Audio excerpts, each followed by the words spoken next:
राजस्थान के एक छोटे कस्बे में सावित्री देवी चौहान अपने पुराने पुश्तैनी मकान में बहू अनामिका के साथ रहती थीं। 2 साल पहले उनका इकलौता बेटा विक्रम अचानक लापता हो गया था।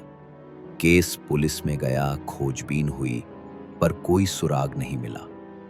सावित्री देवी के लिए ये सिर्फ बेटे का खो जाना नहीं था, ये उनकी दुनिया उजड़ने जैसा था। उन्होंने इस हादसे का सारा दोष अपनी बहू अनामिका पर मढ़ दी। जब से ये घर में आई है, अशुभ घटनाएं हो रही हैं। लेकिन अनामिका चुप रहती थी। वो ना बहस करती, ना सवाल उठाती। सुबह उठकर काम करती, सास के पैर दबाती, पूजा करती और फिर रात में एक कोने में अकेले सो जाती। धीरे धीरे अजीब घटनाएं शुरू होती हैं। एक दिन घर में रखी विक्रम की पुरानी घड़ी, जो वर्षों से बंद पड़ी थी, अचानक चालू हो गई। रात को किचन से बर्तनों की आवाजें आती, जबकि वहां कोई नहीं होता। और एक रात पड़ोसी ने दावा किया कि उन्होंने छत पर एक औरत को चलते हुए देखा, जो बिल्कुल अनामिका जैसी लग रही थी, जबकि उसी वक्त अनामिका घर के अंदर बैठी थी। सावित्री देवी इन घटनाओं को देखकर और भी गुस्से में आ गई। वो पूजा पाठ करवाने लगी, लेकिन अनामिका के चेहरे पर डर नहीं, बल्कि एक अजीब सी शांति थी, जैसे उसे सब पता हो। एक दिन बड़ा खुलासा। घर में सावित्री की भतीजी नीलम भी कुछ महीनों से रह रही थी। एक दिन वो सफाई करते वक्त एक पुराने संदूक से सावित्री देवी की निजी डायरी निकाल लाती है। डायरी में एक चौंका देने वाला वाक्य लिखा होता है, विक्रम को सबक सिखाना ही पड़ेगा, उसे उस औरत से अलग करना जरूरी था। वो अब इसी घर के नीचे बंद रहेगा जब तक मेरी मर्जी नहीं होती। नीलम के पैरों तले जमीन खिसक जाती है। क्या विक्रम मरा नहीं है? क्या वो यहीं कहीं छिपा हुआ है? वो दौड़ती हुई अनामिका के पास जाती है और सब कुछ बताती है। अनामिका मुस्कुरा देती है। मुझे सब पहले से पता है। क्या मतलब? नीलम पूछती है। क्योंकि मैं भी चाहती हूँ कि वो बाहर ना निकले। नीलम हैरान थी। क्यों? वो तो तुम्हारा पति है। अनामिका धीरे से कहती है। नहीं, वो अब विक्रम नहीं है। सच्चाई सामने आती है। अनामिका बताती है कि जिस रात विक्रम लापता हुआ था, उस रात किसी तांत्रिक ने घर में एक खास पूजा करवाई थी।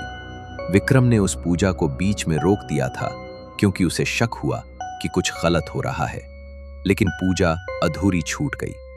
उसी रात विक्रम के शरीर में किसी आत्मा ने प्रवेश कर लिया और धीरे धीरे उसका स्वभाव, आंखों की चमक, बोलने का तरीका सब बदलने लगा। अनामिका को पहले कुछ समझ नहीं आया, लेकिन फिर उसे शक हुआ। एक दिन उसने विक्रम को अकेले में बात करते सुना। वो खुद से नहीं, बल्कि किसी और आवाज से बात कर रहा था, जैसे 2 आत्माएं एक शरीर में हों। सावित्री देवी को जब पता चला, तो उन्होंने उस विक्रम को बेहोश करके पुराने तहखाने में बंद कर दिया। अब कहानी में असली मोड़ आता है। नीलम एक रात घर की छत पर जाती है और देखती है, वहां अनामिका जैसी कोई परछाई खड़ी है। लेकिन ये वही वक्त था जब अनामिका निचले कमरे में पूजा कर रही थी। नीलम डर जाती है और अनामिका से इस बारे में बात करती है। अनामिका उसे एक सच बताती है जो किसी ने नहीं सोचा। जिस दिन विक्रम के शरीर में आत्मा घुसी थी, उसी दिन मैं मर गई थी। नीलम की आंखें फटी की फटी रह जाती हैं। तो फिर तुम कौन हो? वो पूछती है। अनामिका का चेहरा अचानक बदल जाता है। उसकी आंखों में गहराई आ जाती है और वो धीमे स्वर में कहती है, मैं उस तांत्रिक की पत्नी हूँ, जिसकी आत्मा ने विक्रम के शरीर पर कब्जा किया था। उस आत्मा ने विक्रम को अपना माध्यम बनाया और उसकी पत्नी की आत्मा ने अनामिका के शरीर को। लेकिन तांत्रिक का उद्देश्य सिर्फ विक्रम का शरीर नहीं था, वो पूरे परिवार पर राज करना चाहता था। पर तांत्रिक की पत्नी, जिसे कभी उसका गुलाम बनना पड़ा था, आजाद होना चाहती थी। इसलिए उसने विक्रम अब तांत्रिक को बंद करवा दिया और खुद अनामिका बनकर परिवार की रक्षा करती रही। लेकिन क्या वाकई ये अंत है?